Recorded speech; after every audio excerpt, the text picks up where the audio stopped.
Welcome back. Mailing podcast time. I'm your host, Brett Merriman. To my right, the lovely, not quite oatmealed. It's like cream. The cream sweatered Sally deFries. Good morning, Sally. Now that I've looked down at the sweater, good morning, Brett. It's really pilled. I need to get one of. Do you have one of those things that the sweater shavers? I don't have a sweater shaver. I need one though, because I'm starting to get pilled myself. It's one of the most satisfying things you can ever do. Really? Yeah, I got one off Amazon, and then subsequently lost it. And then the one that I got on Amazon is no longer made. So I'm in the market for a new sweater shaver. Interesting. Because I've had two, and the first one from Amazon did not honestly shave well enough. Okay. But I'm curious to see. So it's kind of like you basically it's like a razor almost, right? No, it's like this little. I don't really know the technology of like electric razors, like the ones that like the round ones. You know what I'm talking about? It's like that, Yes. or like almost interesting. like a nose hair trimmer. It's not like an actual blade, or if it is, it's like little holes, and then there's a blade that goes so it doesn't like actually. Right, so it doesn't slice your sweater Right. up. Yeah, I don't. I've never had much luck with the electric razors that are not like a blade, like an A exposed blade. Yeah. The ones that are like, I know what you mean. Like they're like inside with little circles and you kind of like Yeah. buzz around. They don't work It's for not me. close enough, Yeah. but you don't want that to be that close on your sweaters. You don't want to No, it's true. mow through, But people out there will say that you're not supposed to shave your sweaters because it like breaks down the integrity of the threads. You just don't want to But be then I out would here. also argue like I'm not going to wear a pilled sweater, so I might as well shave it. And if that decreases the amount of time I can wear it, it was already decreased anyway because it was pilled. Yeah, you're not. You're not just gonna not wear it because it's pilled. You're just gonna shave it and then wear it. Right. That makes all the sense in the world. Yeah. So if anyone has any sweater shavers, pop in My my DM. most recent purchase on Amazon is breathing strips for your nose. How's that working out? They're on their way. I'll let you know. I need some. I think I do too. I also want to go to like an ENT and just Check out have them go in and like blow out my nasal cavity, I guess. But like I want surgery. I'm like tired a of having sinus surgery. Yeah, I don't want a nasally voice anymore. I mean, I'm a nasal girl. Yeah. Everyone knows that about me. I think another thing a lot of people know about me is that I've had several nose jobs. Several? Yeah. I didn't know that. I've had 3. Oh my gosh. Yeah. Really? Well, I had one in high school because I broke my nose in a cheerleading stunt accident. That'll do it. And I had a big bump. So I had a nose job my senior year of high school to get the bump removed from my broken nose. Okay. Then flash forward a couple years, and the person who did my nose job PSA to anybody getting plastic surgery. Plastic surgery now is so specialized that if you're going to like get your boobs done or you're going to get your nose done or whatever, you need to go to somebody that's like the only thing they do.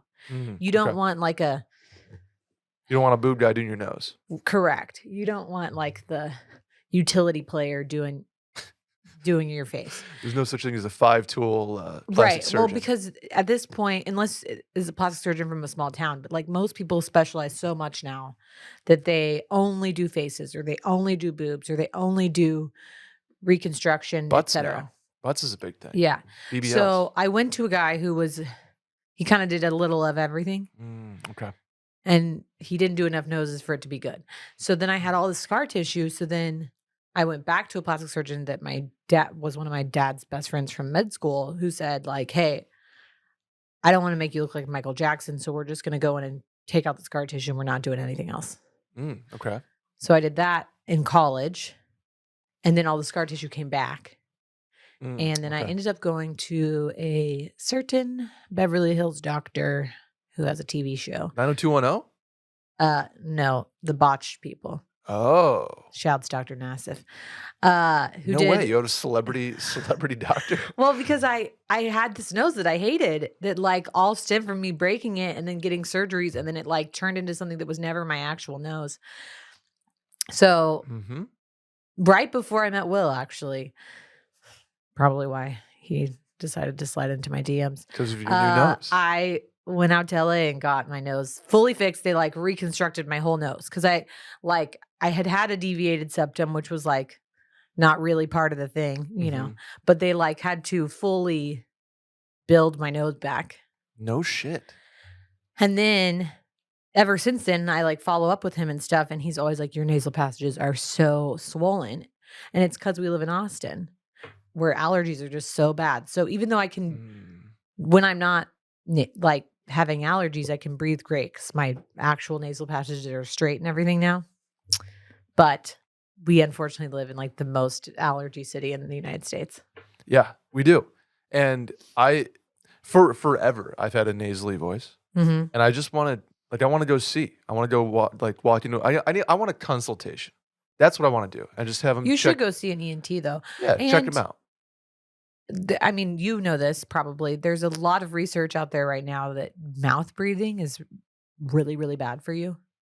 I've heard of like mouth tape that you sleep with. So taping your mouth while you sleep so that you're forced to breathe through your nose because it basically changes all of these things. Like it changes the shape of your face and things like that when you breathe through your mouth. Really? And if you're constantly congested because you live in Austin and you're a mouth breather, it like causes all these health problems. You can go listen to a Huberman Lab. I'm one of them. So yeah, I'm a mouth breather from Austin because if I legit like tape my mouth shut, I would suffocate. Well, you have to train yourself to basically breathe through your nose. I think like when I play hockey, I think just breathing in general, like long runs and stuff like that, I've never been able, I can't breathe through my nose.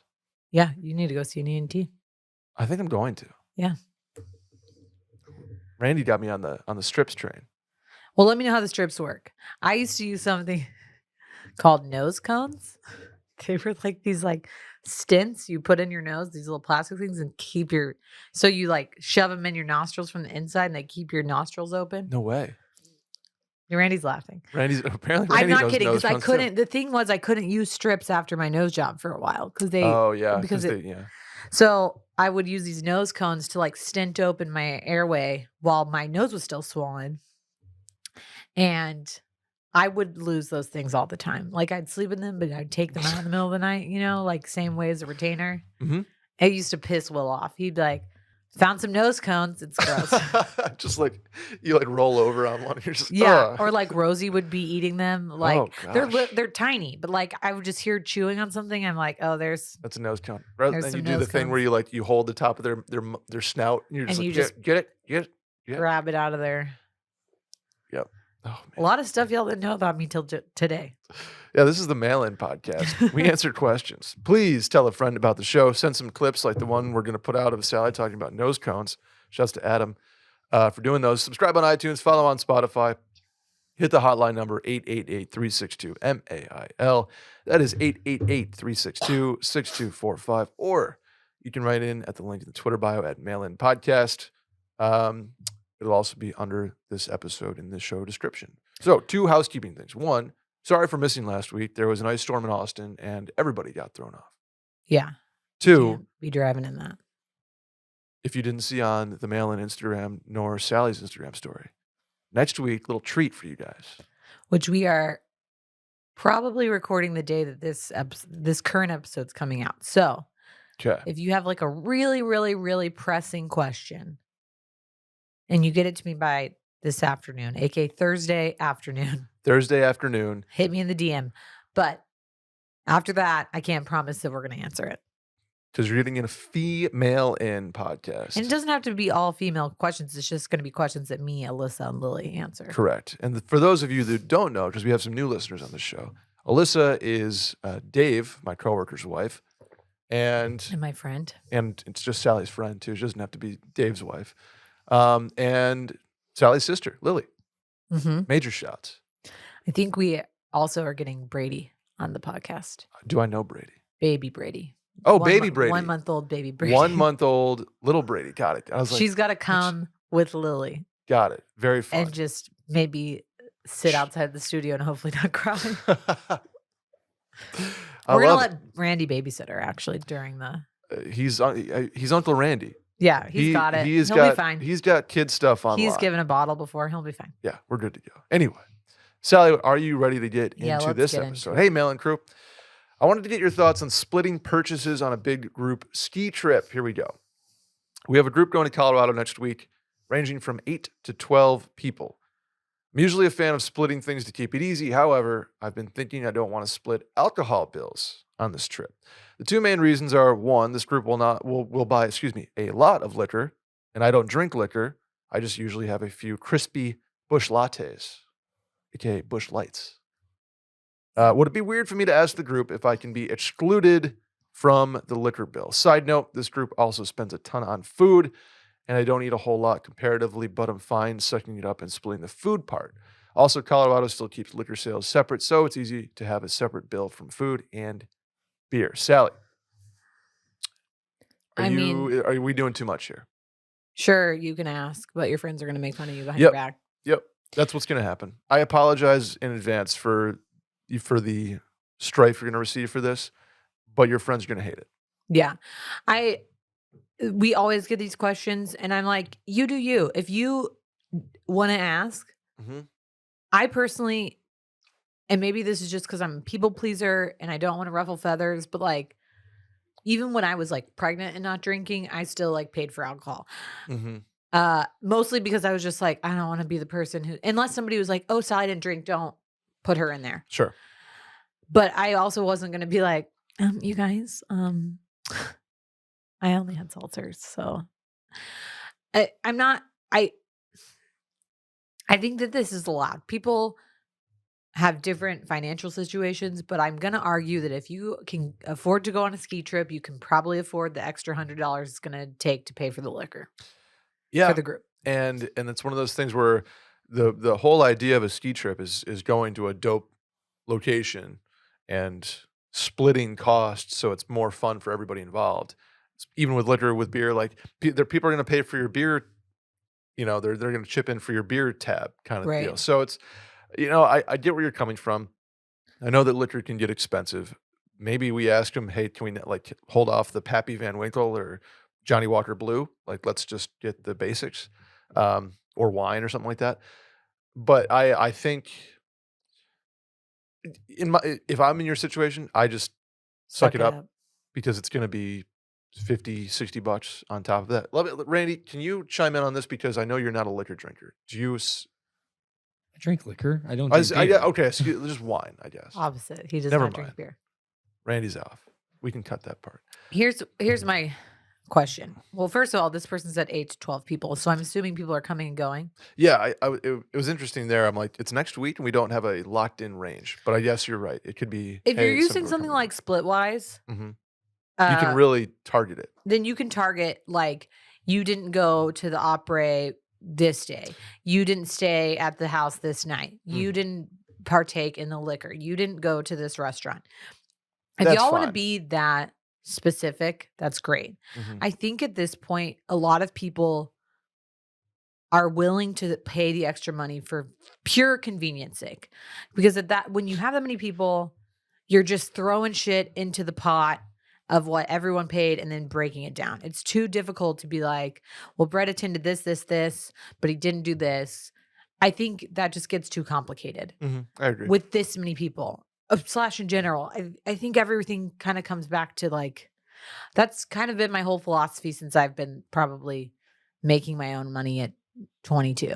Like, as much as I wanted to pinch pennies and things like that, and I think if you're on like a strict budget, I get it. But also, like I said, you have the funds to go take a trip. You kind of almost have to budget in the like extra couple $100 for the slush fund. Yeah, I agree. And a lot of the time it comes out, in my experience, especially with 12 or more people, it comes out less than you would have thought. You're like, oh, I spent $70 on food, booze, and whatever for the whole house for the whole week. I was like, oh, sweet. The other thing is, if you do ask your friends this, and again, I think if that's something you want to do, fine. But just be aware that you're probably going to fully piss off 2 people, and the other people are going to be like, whatever. But then they're going to be watching you the whole trip. And if you make one vodka soda, they're going to be like, oh, Brett made a vodka soda. Oh, you can drink Guess you can drink liquor. Like, that's a whole, I'm not willing to even try to confront that. Yeah, I agree. It's just one of those things. Hey, do you? Or you could just say, hey, let's go to the bars the whole time and do your thing, and then have separate tabs there. Sure. Another solution. One thing I keep a tab on every day, though, Sally, is my gut health, my overall health, mostly, and that's with the assistance of Athletic Greens. Yeah. AG1 is my daily routine in the morning. I hop in, wake up, get in the shower. Usually it's like somewhere after brushing my teeth, in between like fully getting ready, pop a little scoop in a little bottle, shake it up, down the hatch, good to go. It's a little green shot to start the day. AG1 is lifestyle friendly, whether you eat keto, paleo, vegan, dairy-free, or gluten-free. Contains less than 1 gram of sugar, no GMOs, no nasty chemicals, no artificial anything, and it still tastes good. Supports better sleep quality and recovery, mental clarity and alertness. I mean, it's just a perfect way to get the nutrients your body needs immediately. 75 of them, high quality vitamins, minerals, whole food sourced superfoods, probiotics, and adaptogens to help you start your day right. The special blend of ingredients supports your gut health, like I said, nervous system, immune system, energy, recovery, focus, and aging. Literally all the things. It's just, how do you get good stuff in your body immediately? Athletic Greens. Simple as that. I have been fully doing Athletic Greens for a month now because I started January 3rd on my like health kick. Health kick. I have never been complimented on my skin so many times. Okay. I think it's that. Because I haven't really changed my skincare routine. You're glowing. And I think people, I'm not kidding, like probably once a day, people are like, your skin looks so good. What have you been doing? It's the Athletic Greens. There you go. Yeah. How about that endorsement? Right now, it's time to reclaim your health and arm your immune system with convenient daily nutrition. It is just 1 scoop in a cup of water every day. That's it. No need for a million different pills and supplements to look out for your health. To make it easy, Athletic Greens is going to give you a free 1-year supply of immune-supporting vitamin D and 5 free travel packs with your first purchase. All you have to do is visit athleticgreens.com/mailin. Again, that is athleticgreens.com/MAILIN to take ownership over your health and pick up the ultimate in daily nutritional insurance. Next one, Sally. Here we go. Hey, gang. As I start to go back into a corporate hybrid work situation, I wanted to get your opinion on using a backpack. I feel like I've seen a lot of slander on the timeline lately about grown-ups using backpacks to transport work items.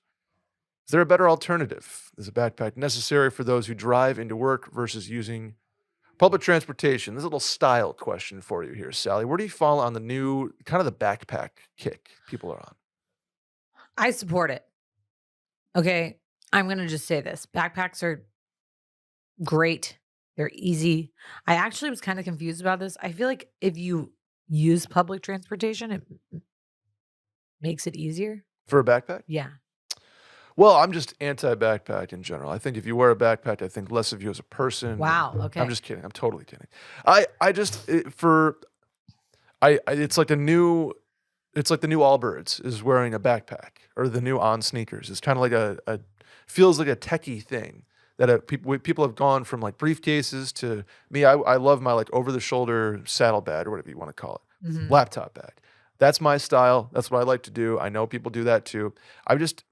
Something about a backpack just doesn't do it for me. And that's fine. I think it's all about a personal, like as far as functionality goes, backpacks are like second to none. Yeah. Throw it on your back. You have 2 hands. Like, you don't have to keep slinging it over your shoulder or crossbody. Yeah. And they're super easy to use, and then just pop them in your car or on the bus, on the train, on the subway, wherever you're commuting from. Yeah, backpacks are great. I just don't love the style all the time. I think that's fine. Just a personal choice. I'm all in on backpacks. I obviously use one throughout school. I, again, am not in the corporate world, but everyone that I work with has a work bag. Ours have to be clear if you bring them in the OR. Oh, gosh. Okay. Because of drug diversion. Oh, it's like don't take stuff home? Correct. So you can't take an epidural home for me? Shoot my ribs up with? If I don't bring my bag into the OR, so I don't care about that. But if you if you are going to bring it to the OR with you, it has to be clear so that they can tell that you're not like stealing supplies or drugs or whatever. That's our work policy. Sure. But being someone who works in a, obviously casual, we wear scrubs, etc. A lot of us bring backpacks to work because it's just easier. It doesn't matter. Like no one's looking at what I'm wearing to work or walking into work and being like, oh, that person like is in a full like business casual attire with a backpack on. But I also think backpacks, there's like a range of them. Most of us at, in the hospital have like real old school, like North Face backpacks or like Jansport or whatever, like that are like more rugged, like you could take everywhere, whatever. But if you are somebody who's in the corporate world and you're literally having to wear like business professional or business casual all the time, there are elevated backpacks that you can wear that are either like leather or just toned down with like all the less of the pockets and the things and the carabiners and the whatever. Right. You don't need all that. You just need something to put your like laptop and maybe your water bottle and your lunch in, whatever. The one thing I'm going to say that I really don't like is the corporate, like if you're going business casual and wearing a backpack, I think I don't like that look. See, and maybe I'm more into backpacks because we used a backpack for a diaper bag. Oh, practical. Yeah, and I think now I like use this like neoprene one that I liked, but honestly, I'm like, now I want to like be the bougie mom with like a bougie backpack, like a leather, like a nice one. Like I don't even know brands. Like a Gucci backpack. Gucci backpack. Gotcha. That's pretty unnecessary for a diaper bag because there's gonna be shit all in it. But it's like a Kendra Scott. I think that, I don't know, I'm for it. But again, like you said, it's your personal style. Totally. I don't think if people really have problems with backpacks, they're not gonna like come up to you and like shit on you on the subway. No, nobody like. It's just normal. I just prefer a different style, and that's like it's not you're not going to get slandered for it. As long as you don't have a rolling bag. Oh yeah, don't do that. Don't be that loser. Remember the kids who had rolling backpacks at school? And you're like, yeah, it was that. And then if you had a rolling back or a rolling hockey bag after like the age of 10 or 12. You got made fun of. I don't even have to have an over-the-shoulder hockey bag that you carry. Can't have a roller. You could argue that backpacks are probably way better for your posture. Oh, I'm sure, because you're not like leaning to one side. Yeah, absolutely. But yeah, just a style thing. Also, the other corporate trend I really don't like is blazer. Like I'm just talking men's fashion here, or men's corporate fashion. Blazer, sport coat, t-shirt, jeans, and like the Cole Haan like nice sneakers. Hate that look. I don't know. It's a very popular like that. ESPN. I'm on like the press junket for the day look. I feel like I don't have a good handle on what people with corporate jobs wear to work. I mean, I guess neither do I because we don't work corporate jobs. Right. Like Randy's wearing a 2005 Chicago White Sox. I have to like. I'm going to a conference in a month, and I have to wear like business casual. Oh. Okay. And I'm like, I don't even know if I own any business casual. Like I'm gonna have to go. I probably will just like wear a dress or something. Like I don't even know what I would wear. Do the old like pencil skirt thing. Yeah, like I'm not gonna go get anything for this. You should. Let's go. Because I have a conference, not a conference. Let's go to a deal day. Loft. Like I have a deal day on the 15th.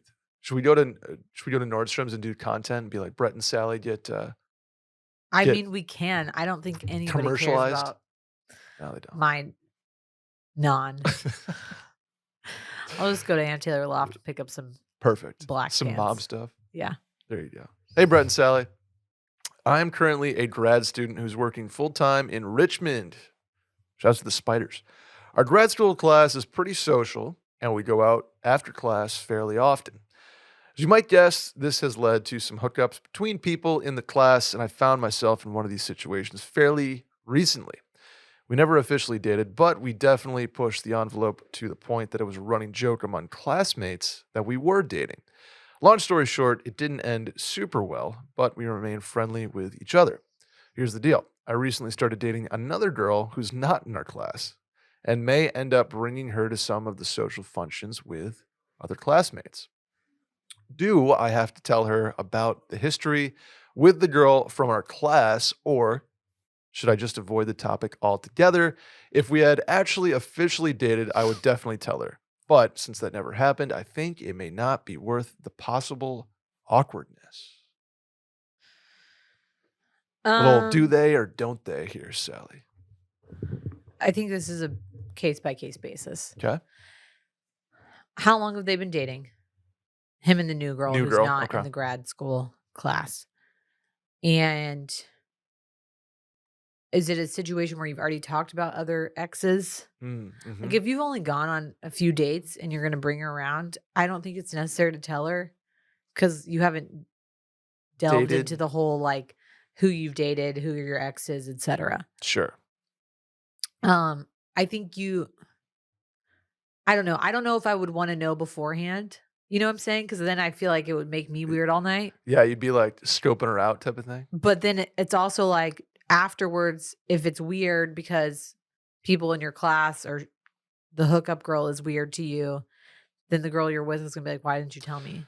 Right, and that was my question to you. I was going to ask you as the girl in this situation, if you went to a function and saw or didn't know anything about like, oh, these are my friends, these are my classmates, and then somebody else is the one to tell you that, oh yeah, that's funny, like they used to hook up, like Will and somebody else. Yeah, you'd be like, wait, okay, like cool, but you didn't tell me that.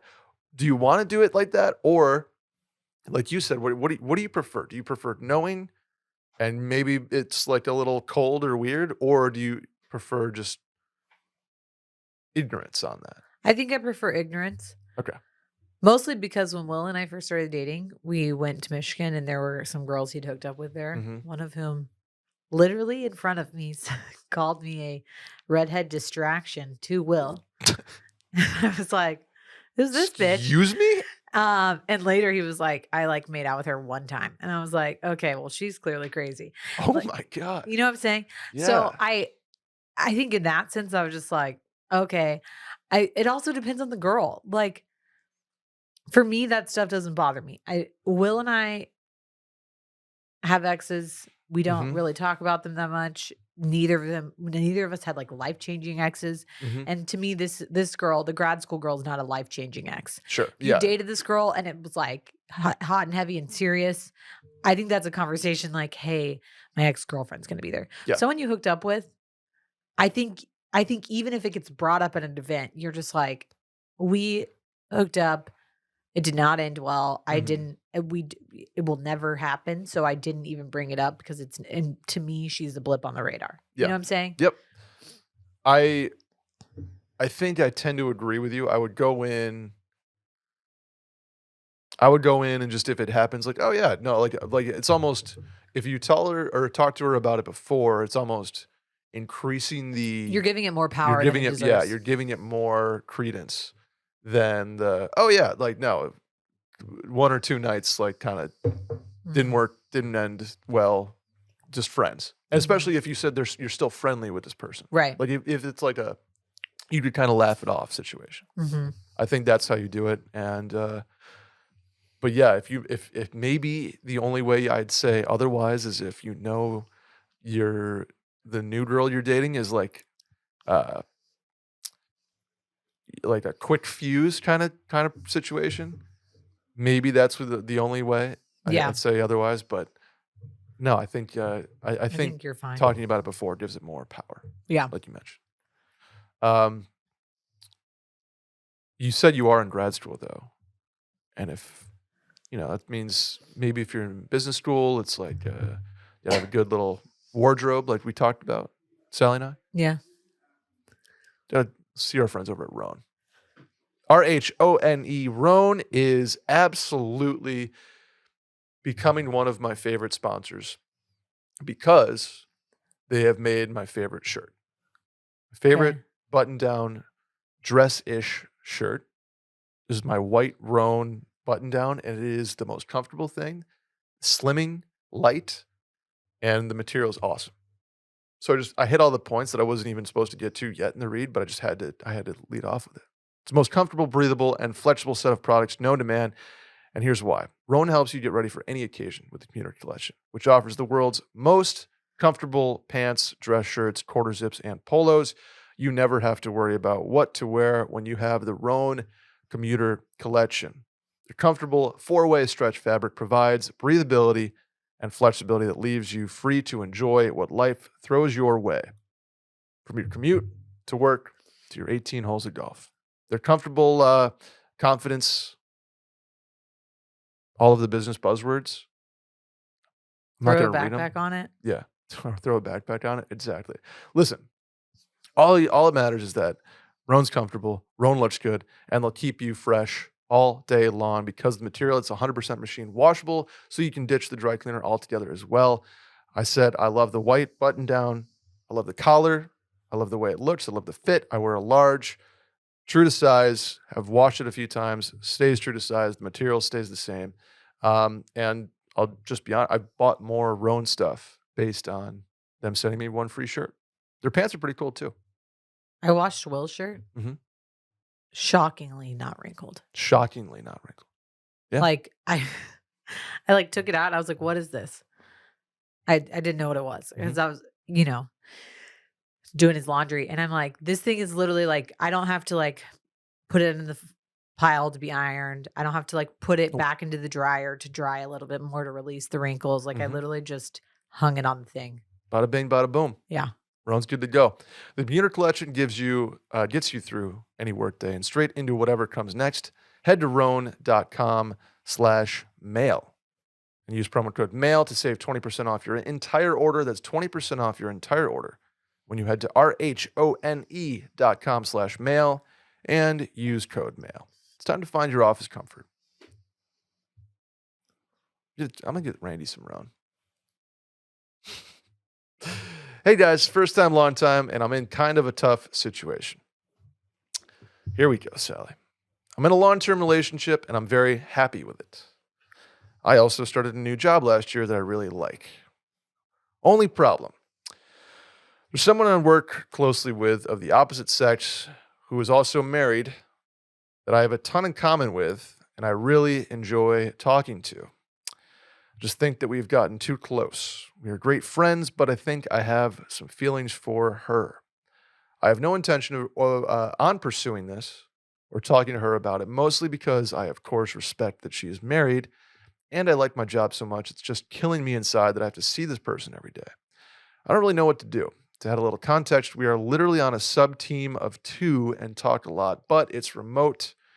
We've only hung out a few times in person. Any advice would be greatly appreciated. Thanks. Ooh, tough. Yeah.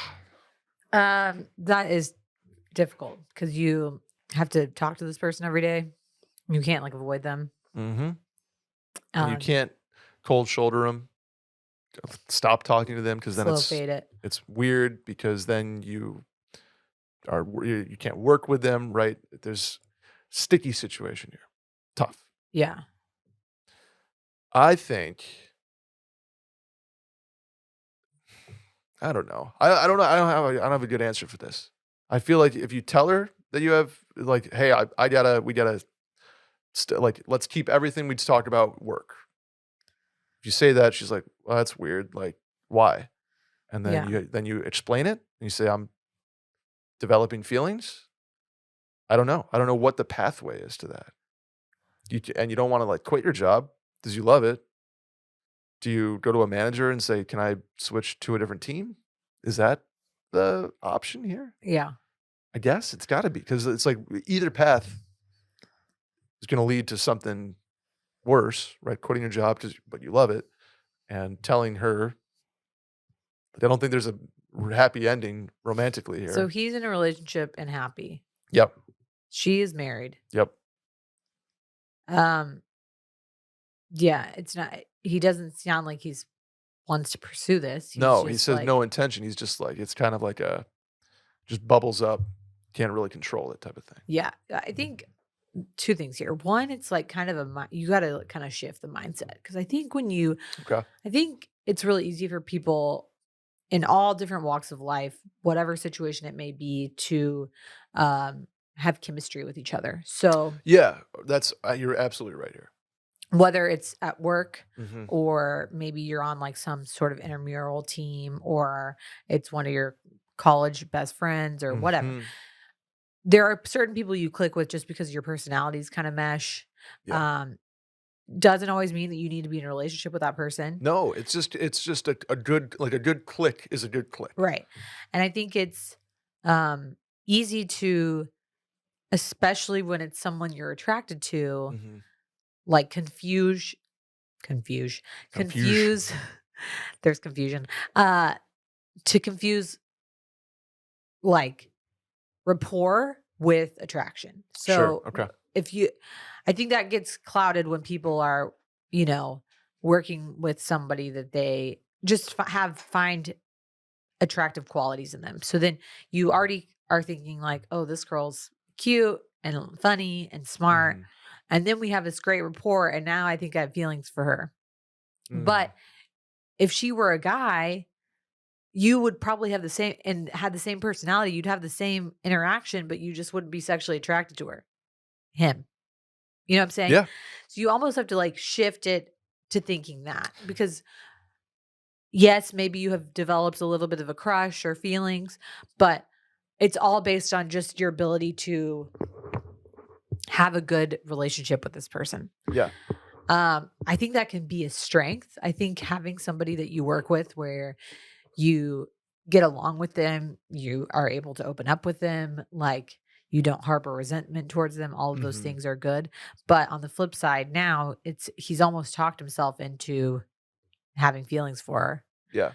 And you either one need to totally shift your mindset. And if you need to, that might, if you can't, it's going to require you changing the nature of the relationship. So less fun banter, less asking about personal stuff, keeping it Mhm. strictly business. She might be confused because probably you've just been going about your business, like chatting about what you did that weekend or what your dog did or whatever it is that Sure. keeps it personal. I think if you're unable to kind of separate your feelings, then I think that's step one is to really try to like fully go professional only. Mhm. You could do that. I think it's I'm kind of going back to your point of there's some sort of like is the grass greener like Uh-huh. ideation like idealism to having a crush when you're happy in a relationship and the other person is happy in a relationship or married, right? Like Right. there's sort of like this idealistic like, oh, what if like Uh-huh. romantic comedy kind of aspect to stuff like this. And I think you're absolutely right, just shifting your mindset to like, that's never gonna happen. We don't live in the same place. We're like, like there's just some sort of like Yeah. fun idea. It's like winning the lottery, right? Fun idea. Cool to think about. Oh, like what if that worked somehow, but it's not gonna happen. Right. So shift And it there's back to probably realist. guilt involved with it because you're coming back to your girlfriend Yeah, absolutely. and thinking like, "Oh, I've been flirting with Sarah all day, whatever." Mhm. And I think this gets hard. It goes back to the whole work wife, work husband thing. It's like you're spending an insane amount of time with this person, like Mhm. arguably the most time Yeah. besides the person you're in a relationship with, maybe more time. Yeah, maybe more, especially if they don't live together yet Right. or something And like that. so it's it's easy to get swept up in that, but I think you've got to take a step back and really try to like keep it professional at least until Mhm. you can kind of change how you feel about the situation. And then if that does not work, either because it's not possible to or your feelings don't change, I think that's when you ask to be put on a different team. Yeah, I think that's sort of the last resort situation. I don't think there's no part of me that's telling you to tell her that like you Right. have feelings. I think that's not a good idea. I think pulling away entirely just out of the blue is a bad idea because that's just going to lead to having to tell I mean, her if why. she asks, like, hey, I've noticed you've been a little like cold Colder, lately yeah. or whatever, I think it's completely fine and professional to say, like, hey, I'm just trying to like keep our relationship really professional. Yeah, I think that's fair. And don't put the onus on her. Just be like, and then if you have to change teams or something, just be like, if she asks why, be like, I found myself like, you're a great person. We really mesh. I Mhm. think it was better for me mentally to like, for us to not interact. Sure. And that's okay. and it Like, can be that's that not her easy. fault. Mm-hmm. It is what it is. But kind of putting a bow on this one, like you mentioned, it's a good thing to mesh with somebody like that Right. on a team because you're going to work better together. As long as you can kind of like block out the emotional side of it for long enough, it's good to have a really good friend that you work with because you're Right. just going to mesh. You're going to be able to problem solve. You're going to be able to ideate, be creative, You get just to need to switch the solutions. feelings from attraction to like friendly. Yeah, from attraction and like idealism to like, oh, this is cool that we mesh so well together. Right. And we're just going to be good coworkers or teammates or whatever because of it. I think that's a good mental switch to make. Agreed. I don't know how to do it, but you just got to do it. Tough one. Hey, Brett and Sally. I'll try to keep it short. So, one of my fiance's friends from high school is getting married. The couple had an engagement party last fall, which we could not make it to. Next up is the friend's bachelor party. It's next month, and it's in a hard to fly into city, and my fiance thinks it's probably too expensive for him to make. So we're kind of in a must-go situation for the couple's reception. They're eloping, so they're just having a reception. The issue is that it's the same day as my law school graduation, and it's a 7-hour drive from where we live, also in a hard-to-fly-to city. So even if we left immediately after my graduation ceremony, we'd probably only make an hour or two of the reception tops. I can tell my fiance is feeling really guilty about not making the engagement party, probably not making the bachelor trip, and now maybe not even the wedding celebration. I kind of get the feeling that he wants me to say that he can skip my graduation, but I would want him there to witness and celebrate my graduation. We'd also originally planned to invite his family to come down for it too. Any advice?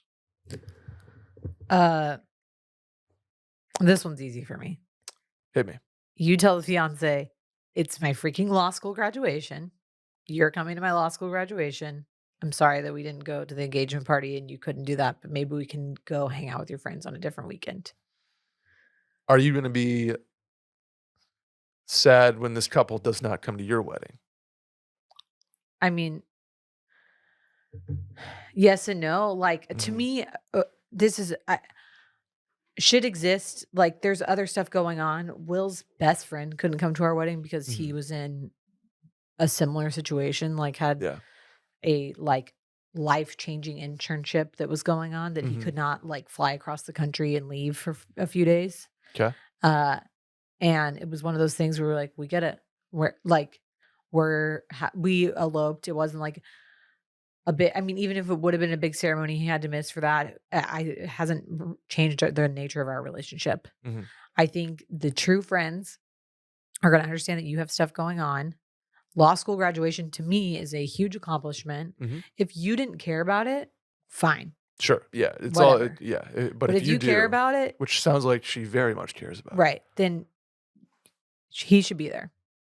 Like, that's so easy to me. I think, unfortunately, it's hard to be at every person's event always. Like, you can't.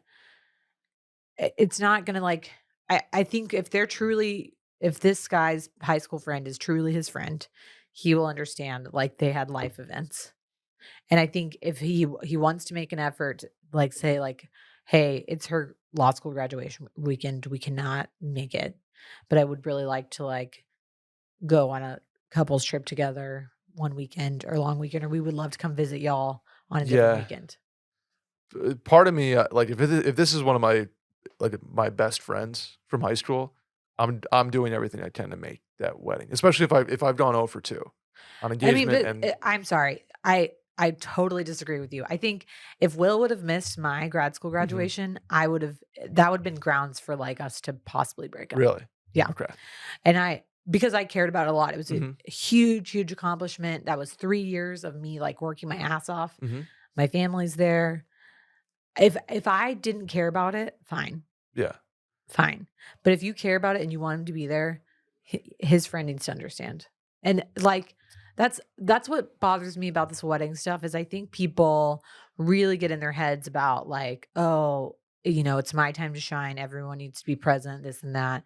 But people have shit going on. You're an adult. maybe you have a kid, maybe you have grad school, maybe you have this and that. Like life happens. I think if you're truly friends, you find another way to hang out and celebrate the thing. But I don't know. If she's cool with her fiance not being there, fine, let him go. Yeah. But I also think like it's not his fault that they're, it's not like he's choosing to go to a different wedding or something. It's her graduation for his fiance. Like if they'd only been dating for 6 months, I'm like, maybe you need to let him go with his high school friend who's known forever. Right. But like y'all two are going to get married at some point. Yeah, no, I agree with that. I think it's first level is how much do you care about the graduation part of it, like you said. Yeah. Second level, I'd say, I mean, even if you can, like, if you say I'm in this situation and you're like, you better be there, else I'm breaking up with you. I'm saying, okay, well, we're graduating and then getting in the car and going. Like I would drive to make it for 2 hours. But to me, that's like, okay, so you totally value your friend over me. Like a graduation is like a whole day affair. Usually you have the ceremony, then you do like the lunch and you've got family in town and all of this stuff. Like it's not really a situation where she can pack up and leave. Yeah, that would have to be the compromise. It's like, okay, we'll do the graduation stuff on like Friday night and then we're going to rip the trip on Saturday. I don't know. I think like I feel for this sticky situation kind of thing. This is a sticky situation podcast I think the today. Guilt stuff. It's like I hate the like I feel guilty for not attending your engagement party and this and that. Like if he feels that guilty, reach out to the friend and make a separate plan. Yeah. Just kind of let them know each situation. Hey, couldn't make the engagement party because of something. I can't make the bachelor party because it's too expensive, and I can't make the wedding because my fiance's graduation. But I mean, also, I also feel like the fiance, if he's really upset about this, like then that's where you bite the bullet and you pay and you go to the bachelor party. Yeah, that's another option. And that's where you make other life sacrifices and save money so that in other areas so you can go to the bachelor party so that you don't have to have all this guilt. Let me ask you, what if he's in the wedding? What if he's a groomsman? Well, it doesn't sound like they have groomsmen because they eloped. Oh, they eloped. Okay. Gotcha. Ooh, if that was the situation, I don't know what you do.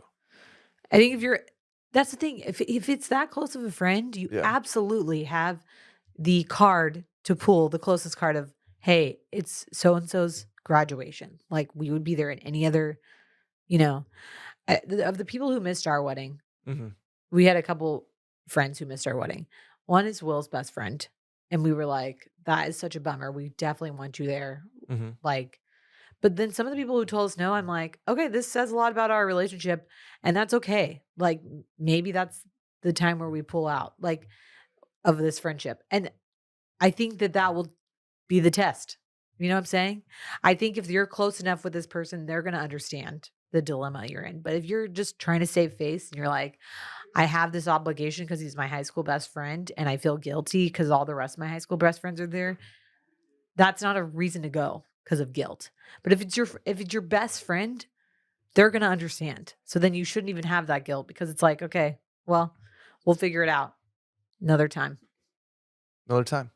Couples party or couples vacation. Couples trip. Couples retreat. Good movie. Let's talk about our friends over at Butcher Box. Because I have been smoking these meats, Sally. The best way to show love this Valentine's Day is through comfort food. Butcher Box's words, not mine, but I tend to agree with them. Comfort food is way up there. Skip the crowd, skip the wait, skip the lines, the bills, all the stuff that comes with Valentine's Day. Some people are Valentine's Day people, some aren't. If you're not, think about Butcher Box for something to still make that night a little special. Even if you are Valentine's Day people, you know what's hella romantic? A home-cooked meal. A home-cooked, like maybe a little filet surf and turf. You have a filet, you have a lobster tail. I would rather do that than like go pay just crazy amounts of money. Yeah. Like to be at a restaurant where I have to wait and then be annoyed with people. And get the same kind of thing. Like at least you get quality time over quality food at your own house. Totally agree with you. And that's why you need to think about Butcher Box this Valentine's Day. ButcherBox takes the guesswork out of finding high-quality meat and seafood that you can trust. 100% grass-fed beef, organic chicken, pork-raised, crate-free, and wild-caught seafood. It's also humanely raised, like I said, with no antibiotics or added hormones. Delivered right to your doorstep with free shipping for the continental U.S., no surprise fees, and you can choose from a variety of botched plan options, from curated to customized, and change your plan whenever you want. High-quality cuts, hard to come by at the grocery store, at an amazing value all the time. Just set it and forget it. And you get a freezer full of meat right to your doorstep. Recipe inspiration, guides, tips, hacks, even personalized sometimes. So you can cook up mouth-watering meals. I have some steak tips from them. I have some scallops. I have some lobster tails, tenderloins, steaks, you name it. I am ready to go with ButcherBox. Their chicken is fantastic. Their pork is fantastic. Just one of my favorites, and they've been with us for a long time. So we love ButcherBox. They're offering listeners of the Mail-In Podcast one of their best deals yet. 100% grass-fed chuck roast and a whole organic chicken free when you join, plus an additional $20 off your first box. Sign up today at butcherbox.com/mailin and use code mailin to get a 100% grass-fed chuck roast plus a whole chicken plus $20 off. Chicken free, pot roast or chuck roast free, and $20 off. Great deal. Great deal. That's butcherbox.com/mailin and use code mailin to get this special deal. Last one, Sally, here we go.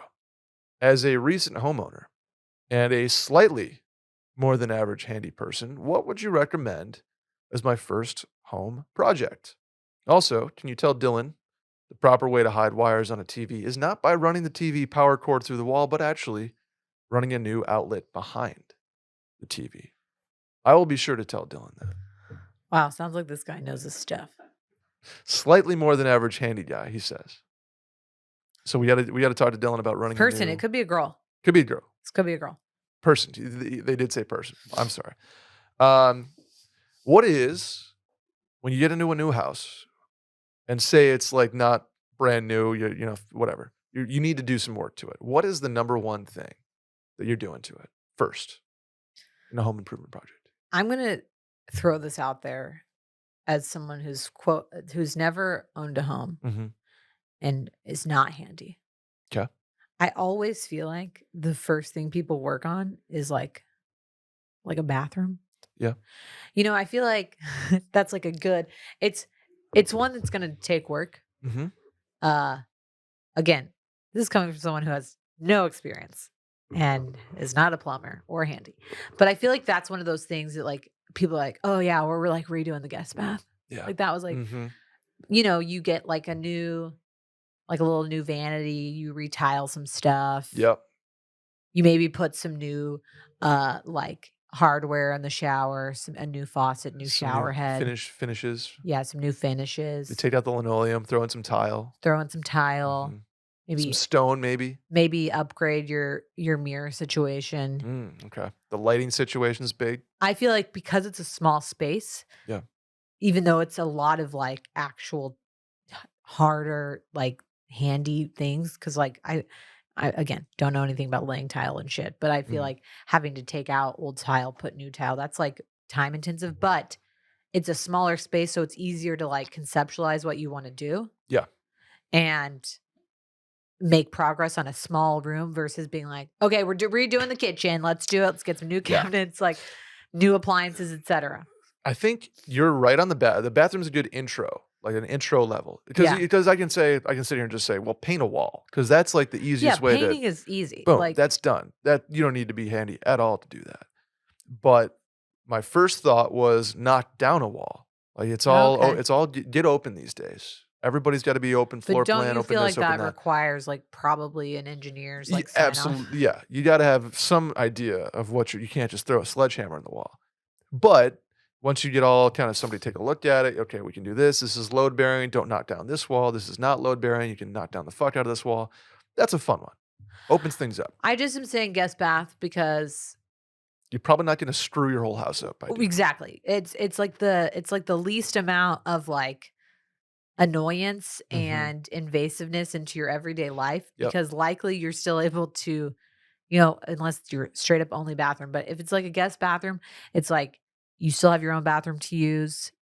Other people can go to that bathroom. If you like knock out the plumbing or some situation, you're not going to screw up the rest of the house. You can close that door, and like if you have people over, no one has to go see the guest bathroom. But then I feel like that's also always the one where like we redid the guest bathroom, and then that's like the number one party. Like, let's check out the guest bathroom that we redid. Redid it, totally redid it. But I think that's like the starter jumping off point, because it also proves that you clearly are handy enough to handle some big projects, like because you retiled, you replaced the finishings, you maybe got a new vanity, so you did a bunch of different handy things in one place versus being like, we painted the house. You're like, okay, well, a monkey can paint a house.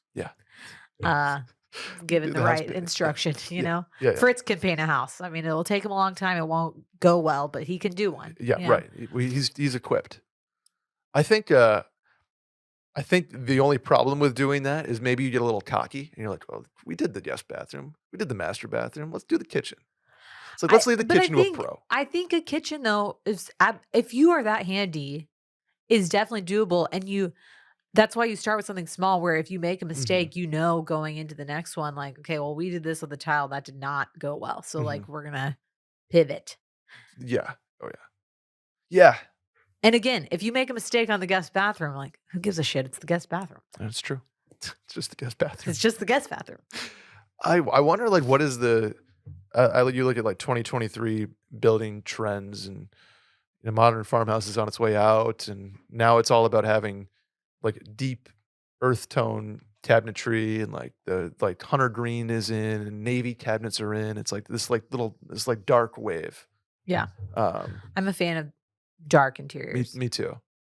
Probably because it's like it's coming in style, and I'm like, oh, this is sick. I actually really like dark exteriors, light interiors, or like opposite, where it's like light on the outside and then you have like a really cool like dark study. Dark study for sure. But like stainless steel appliances are going out now. Now you got to have like the same. Your fridge has got to be the same color as your cabinets now, and washer and dryers are like matte black.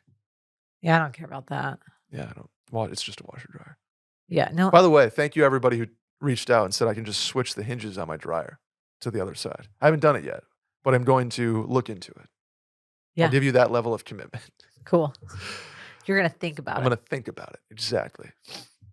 And then I'm trying to think, hey, hardwood, that you can never go wrong with putting wood on your. I feel like that's a big project though. You got to like move furniture. You got. Oh yeah. I mean, I think it's big, but once you like rip up the carpet, I feel like it's kind of doable, right? I think if you're going to start with one thing, you start with like a room versus like then trying to do 9 things at once. Or you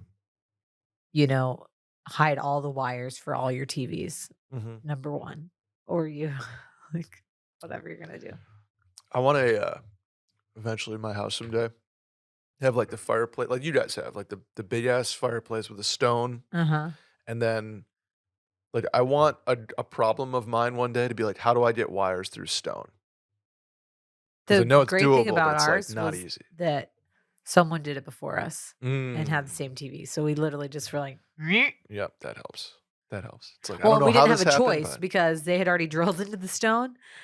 And we were like, well, we got to hang the TV here now in front of where they drilled into the stone, because we're not going to like see all these holes in the stone and redo it. So I have, whenever I move out, I'm going to have to like undo a lot of home improvement I've done because I've rented my house. Like I can't just sell it and leave it. So I replaced a light fixture. I drilled into the walls to hang my TV in my entertainment center. I drilled through the wall to hide wires. I got a lot of work to do whenever I move out of my place. But I think apartments like expect you to do some of that. That's why you pay a deposit. Yeah, that's true. I don't think they expected me to change out the dining room light fixture and get in the electric, but probably won't even notice. But I want to take it with me. Yeah, well then take it with you. Yeah, I got to rewire their ugly ass dining room lamp thing. Anyway, that's going to do it for us today, Sally. Anything before we jump out, shower thoughts wise? No, but please send in your questions for the next couple hours. Female in. For the female in. And then look forward to us on Valentine's Day. V-Day. Dropping Tuesday next week. Yes. There you go. I have none as well. Great. Subscribe. Rate 5 stars. Please review. Tell a friend about the show. Hit the hotline number 888-362-MAIL. That is 888-362-6245. I have like 45 voicemails I have to listen to. Thank you for continuing to call in. I will do it. At some point, we'll do an exclusively voicemail episode. Or you can write in at the link in the Twitter bio at Mail In Podcast. Sally, where can the people find you? Sally deFries on Instagram and Twitter. I am Brett Merriman at Schmerriman on both those platforms. And I won't see you guys next week, as I'll leave it to the girls. But see you guys in 2 weeks. This one's for the girls. That's Let's go. Yeah.